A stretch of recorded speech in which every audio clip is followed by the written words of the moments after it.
አለይኩም ወራህመቱላሂ ወበረካቱ። እንግዶቼ ሰላም ብያለሁ። ለከዲ ጁማቲው አዲስ ሆናችሁ ላይክ፣ ሼር፣ ሰብስክራይብ ማድረግ እንዳትረሱ ማለት ነው። እናማ ትላንትና እንግዲህ ሳምሪና ጂጂኪያ በሰጡት ሀሳብ ፋኒ ቅሬታውን አቅርበዋልና እሱን የምንሰማ ይሆናል ማለት ነው። አንዳንድ ጊዜ እኮ የማይናገር ሰው ነካክታችሁ የተናገረ ቀን እኔን ያርገኝ ማለት ነው። እስቲ የተናገረውን በጥቂቱ እንስማ ማለት ነው። እናቷ ደፍረኝ ብላ ያወራች ሰዓት የዛኔ የኔ በቃ ወደዛ ትዳር ውስጥ በህይወቴ ጭራሽ እንደማላስበውና ወደፊትም እንደማልቀጥል የደመደምኩባት ቀን የዛች ቀን ናት። እኔ ጋር ይጽፍልኛል፣ እኔ ጋር መመላለስ ይፈልጋል ምናምን የሚባለው ነገር ክሊር ለማድረግ ያህል እንደምታውቁት ልጆቹ እኔ ጋር ናቸው። ልጆቹ እኔ ጋር ከሆኑ እናታቸው ስቲል አለች። እናታቸው ስላለች ዶክመንት አለ፣ ለምሳሌ ፓስፖርት፣ ልብስ፣ በልጆቹ ጉዳይ በአጠቃላይ የልጆቹን የሚመለከት ነገር ለዘላለም ከእናታቸው ጋር ማውራት ግዴታ አለብን። እሷ በፍጹም አልፈልግም በቃ ልጆቼን ብላ እስካልከዳች ድረስ ከእሷ ጋር የሚያገናኝ ነገር ብዙ ነገር አለ። በዛ ምክንያት ነው ከመንግስት ጋር ሆኜ መንግስትም ጻፍላት እያለኝ እኔም ለልጆቹ በሚያስፈልግ ልጆቹ በሚጠይቁኝ ሰዓት የምጽፍላት። ያ ማለት እኔ ከእሷ ጋር መመለስ ፈልጋለሁ ማለት ሳይሆን እሱንም ደግሞ በፍጹም አልፈልግም መመለስም የሚያገናኘን እንዳልኩት ልጆቹ ናቸው። ለልጅ ሲባል በብዛት ብዙ መስዋዕትነት ስለሚከፈል ለዛም ነው መስዋዕትነት በመክፈል እስካሁንም እዛ ቤት እዛ ትዳር ውስጥ እንደዚህ የኖርኩት ማለት ነው። በዚህ ሁሉ መከራ፣ በዚህ ሁሉ ስድብ፣ በዚህ ሁሉ ውርጅብኝ። ሌላው ደግሞ በጣም የምትገርሙኝ ሰዎች ናሲስት ነው፣ ለሴት ልጅ ክብር የለውም፣ ሴት ልጅ ይመታል ያላችሁ ስሜን ላጠፋችሁ በጣም ነው የገረመኝ ያዘንኩባችሁም። እና እኔ እንኳን ሴት ልጅ ልመታ አልጋ ላይ እንኳን ባገኛት ከሌላ ወንድ ጋር ጥያት ነው የሚሄደው። ገባችሁ? ይሄን ያህል ድረስ የምታገሰው ነኝ። ጸባይም በጣም በትዕግስቴ የምታወቅ ሰው ነኝ። ከጀርባዬም ደግሞ ጋይድ የሚያደርጉኝ ሰዎች አሉ። እዚህ ሀገር ሴት ልጅ ከመታው ምን አይነት ህግ እንዳለ ምን አይነት ቅጣት እንዳለ ስለማቅ ይሄን ነገር እጄ ላይም ላነሳውም ላደርገውም የምችለው ነገር አይደለም። ግን የእሷን ባህሪ እንደምታውቁት በጣም ተነጫናጭ፣ በጣም አግሬሲቭ፣ በጣም ያው እልህኛ የሆነ ሰው ጋር ነበር ስኖር የነበረው። እስከዛሬም 7 ዓመት ልንኖር የቻልንበት ምክንያት በጣም ታጋሽ ነኝ። እሷ እሳት ናት። አንድ ሰው እሳት ሲሆን አንድ ሰው በጭቅጭቅ መሃል ቤቱን ጥሎ መውጣት ቢፈልግ አንድ የሴት አካል መታ አንገቱን በምታቀምበት ሰዓት ገፍትሮ መውጣት ይሄ ደብዳቤነት የሚያስፈልግ ከሆነ እሱም ፍርዱ ለእናንተ ልተውላችሁ። በዛ ላይ ደግሞ አንድ ሰው 1 ዓመት የተፈጠረን ታሪክ ልክ አሁን በምትለያዩ ሰዓት አምጥቶ ማውራት ይሄን የሚያመለክተው ራሱ ላይ አንድ ሰው አለመተማመን ነው የሚያሳየው። ይሄን ካልኩሌት ከኔ ጋር ታደርጋላችሁ። አንድ ሰው 2 ዓመት ትምህርት ከተማረ ወይ አስኩሊንግ ካደረገ እንዴት ነው ሊያስተዳድረኝ የሚችለው? እስቲ ንገሩኝ። ማለት የምንተዳደረው የነበረው በዩቲዩብ እና እኔ በምሰራው ፉል ታይም ስራ ነበር። ለዚህ ደግሞ ሙሉ ማስረጃ ዩቲዩብ ላይ ገብታችሁ ወደፊት የኛን ህይወት ማየት ትችላላችሁ ማለት ነው። እናቷ ከዚህም በፊት ምንድነው ጾታዊ ጥቃት ሊያደርስብኝ ነበረ፣ አንቺ ነፍሰ ጡር ባለሽበት ጊዜ እኔ ጋር በነበርሽ ጊዜ ጾታዊ ግን ማለት ነው። ለዚህ ትዳራቸው ለመለያየት ዋነኛው ምክንያት የምትሆናቸው ጂጂኪያ ናት። ወላሂ ነው የምላችሁ። እንትኑ እየበራብኝ ነው እና ጂጂኪያ ናት። ገባችሁ አይደለም? እና በጣም አይ ዶንት ኖ እንዴት አድርጋችሁ እኔ ራሱ ይሄን ነገር እንዴት ነው የልጄ ባል ጾታዊ ትንኮሳ ሊያደርገኝ ፈለገ ብላ አንዲት የሚስት እናት ሶሻል ሚዲያ ላይ ወጥታ እንደዚህ አይነት ነገር ስትናገር ኢማጂን በጣም ይከብዳል። ገባችሁ? እና አይ ዶንት ኖ እና ደግሞ የሆነ ጊዜም ምን ስትል ነበረ እቃውን አይቻለው እና በጣም ትንሽ ነው ሸዋር ሲገባ ምናምን አይቻለው ምናምን ብላ የሳምሪ እናት ጂጂኪያ እሱን ስትታቸው ነበርና ለሱ መልስ ሰጥተዋል። አዳምጠን እንመለስ። አንተ ወንድ አይደለህም እቃ እንደዚህ ነው እያላችሁ ሞራሌ ለመስጠት ብዙ ጊዜ ሞክራችኋል። እኔ ግን የማውቀው ጀግናው እንደሆንኩ ነው። ጀግናም ስለሆንኩ ነው 2 ልጅ ወለድኩት። እናም በዚህ ጭቅላቴን እጎዳለሁ ብላችሁ አታስቡ። ካሁን በኋላ እንደውም ካስፈለገ 5-6 ልጅ መውለድ ይችላል። ግን አንዳንድ ሰዎች አሉ መከበር እንጂ ሰው ማክበር የማይወዱ። በጣም ታግሻለሁ። ዛሬ ንቄ ትቼዋለሁ። ካሁን በኋላ ግን ምንም ነገር እንደማላልፋችሁ ነው የምነግራችሁ። እኔ እስከዛሬ የማንንም ክብር አልነካሁም። ያዋረደችሽም እናትሽ ናት፣ እንዳልሆንሽም አድርጋ የማይሆን ቦታ ደረጃ ላይ ያስቀመጠችሽ እናትሽ ናት። ስለዚህ ካሁን በኋላ ተጠንቀቁ ለምታደርጉት ነገር። በዛ ላይ ለሱ ብዬ የመጀመሪያ ትምህርቴን አቋርጫለሁ የሚለው ውሸት ነው። ራስሽ በጣም ከበደኝ ብለሽ ያቋረጥሽውን ትምህርት እሱም በእናትሽ ዲፕሬሽን ወይ ስትረስ ውስጥ ገብተሽ ባቋረጥሽበት ምክንያት እኔ ላይ በሱ ምክንያት ነው ትምህርቴን ያቆምኩት ምናምን። እኔ በሰዓቱ የምትይጅበት አተሽ እኔ ቤት እንድታርፊ ተባበርኩሽ እንጂ ምንም ያስገደድኩሽም ነገር የለም። አሁን ደግሞ ሌላው እዚህ ጋር እንድትችሉ የሚፈልገው ነገር መንጃ ፍቃድ የለውም ብላለች። ኦኬ ይሁንላት። መኪና የተገዛው ለሷ ነው ማለት ነው። እዚህ እዳዳ የሚባልበት ምክንያት ምኑ ጋር ነው? መኪናው ለሷ ከተገዛ ትንሽ መኪና እኮ መገዛት ይችል ነበር። ግን ያው እሷ ደስ እንዲላት ወይ እሷ ትልቅ መኪና ከፈለገች ለሷ ተመረጠ፣ ተገዛ። ይሄ ደግሞ ትዳር ውስጥ አንድ ሰው አብሮ ሲኖር ምንም ማለት አይደለም። ምክንያቱም በሰዓቱ እኔ ቤት ነበርኩ፣ ልጆቹን የሚይዘው እኔ ስለነበርኩ ሙሉ ታይም መስራት ስለማልችል ፓርት ታይም ነበር የምሰራው። በሰዓቱ ደግሞ ፉል ታይም እየተማረች ስለነበረ ከባንክ መበደር ስለምችል ተበደረች፣ መኪናው ተገዛ። ሌላው ያዙልኝ፣ አንድ ፍሌግ የሚሰራ ሰው ወይ ከአዛውንቶች ጋር የሚሰራ ሰው 3 የስራ ሽፍት አለው። ያ ሲሆን እኔ ፉል ታይም ለመስራት አልችልም።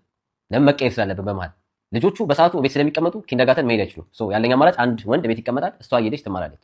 የትኛው መስሪያ ቤት ነው እኔን ሊቀጥረኝ የሚችለው? ሞክሬም ስላልተሳካ በሰዓቱ የምሰራው ፓርታይም ብቻ ነበር። ለምን? ልጆቹን ስራ ስለሆነ ልጆቹን ቤት መያዝ ስራ ስለሆነብኝ እሱንም የምሰራው ማታ እየወጣሁ ነው። የማታ ስራ ብቻ ነበር የምሰራው፣ እሷ ስትመጣ ማለት ነው። ልጆቹን ቤት ስለሚይዝ ፍርዱን ደግሞ ለእናንተ ትቻለሁ። ዩቲዩብ እና ቲክቶክ ደግሞ ቤት ውስጥ ሰራ ነበር። በዛም ገቢ ያገኛለሁ። ኦንላይን ኮርሶች፣ ብዙ አይነት ነገሮች የማገኝባቸው መንገዶች ነበሩ። ኤዲቲንጉን ለእናንተ እንተው።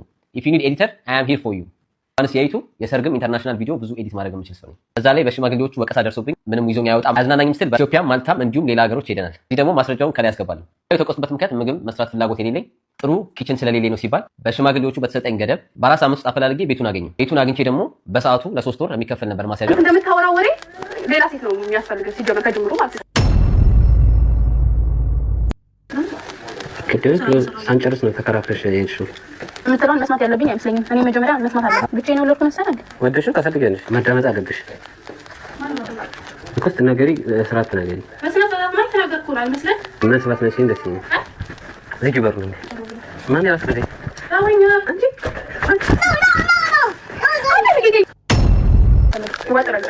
ቁመታ ባሰማ ማዳመጥ አለባት ወይ ማስረዳት አይችል።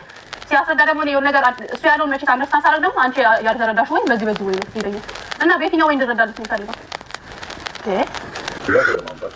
አንተ እኮ እንደምታወራው ወሬ እኮ አንተ እንደምታወሪ ማለት ነው።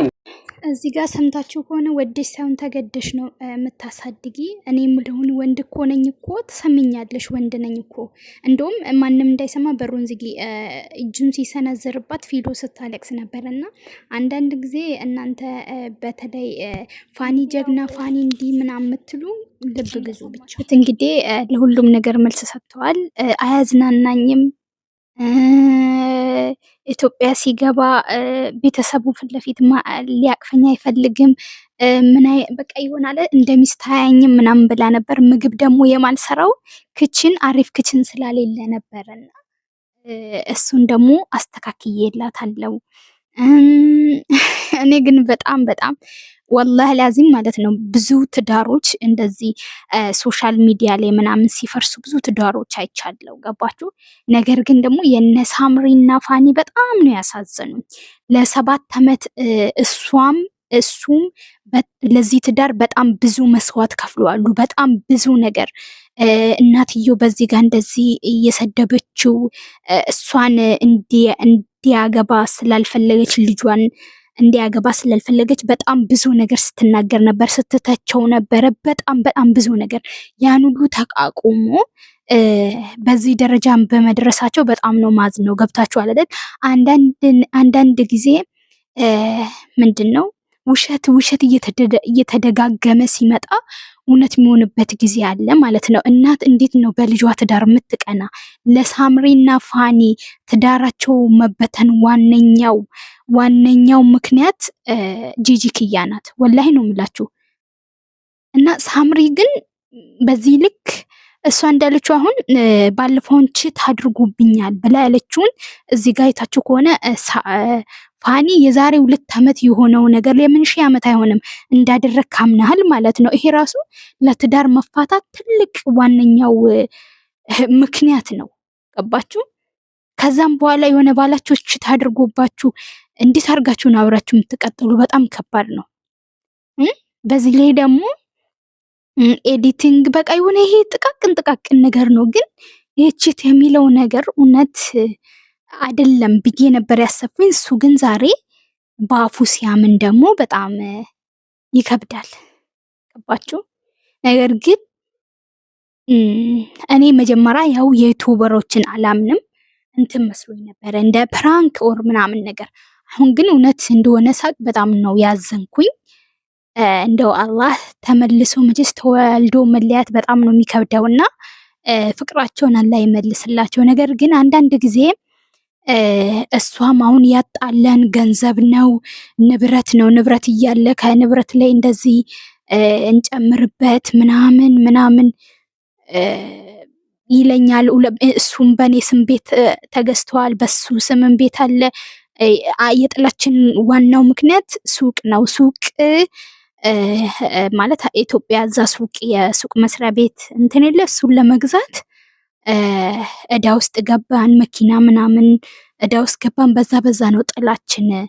እና ሲቀጥል ደግሞ ቺት ስላደረገብኝ ከዛ ወዲህ ነው። እና ፋኒ ደግሞ ባለፈው እናትየው እንዳለች እናትየው በቃ እንትን ምንድነው ጾታዊ ትንኮሳ ሊያደርገኝ ነበረ ግን አልነገርኩሽም ምናምን ምናምን ያለችው ከዛ ወዲህ በቃ የትዳር እንደማይቀጥል ነው። እኔ በራሴ ተማምኜ በቃ እንዴት አርጋ እኔ በጣም እኮ ነው የሚከብደው። ግን ቢሆን ራሱ ልጅክያ ግን እውነት እነዚህን የመሳሰሉ እኔ አንቺ እናት እኮ ማለት ነው አንዳንዴ በቃ የማይፈልጉት ትዳር ልጆቻቸው ከገቡ ራሱ ለነሱ ስሜት ሲሉ በቃ ዝም ይላሉ። ገባችሁ? ግን እንደነ ጂጂክያ አይነቷ እናት ደግሞ የራሷን ስሜት ብቻ አሁን እነዚህ የተወለዱ ህጻናቶች አያሳዝኑ? እናንተስ እንደፈለጋችሁ አያሳዝኗችሁም? እነሱ በጣም ነው የሚያሳዝኑ። ለማንኛውም አላህ ሰላማቸውን ይመልስ። እናንተ ብትሆኑ ባላችሁ ትችት አድርጎባችሁ አብራችሁ ተቀጥላላችሁ ኮመንታተሮች መልስ ከእናንተ ሲቀጥል ደግሞ ነገ በሌላ ቪዲዮ እስክንገናኝ ድረስ ደህና ሁኑልኝ። ባይ ባይ።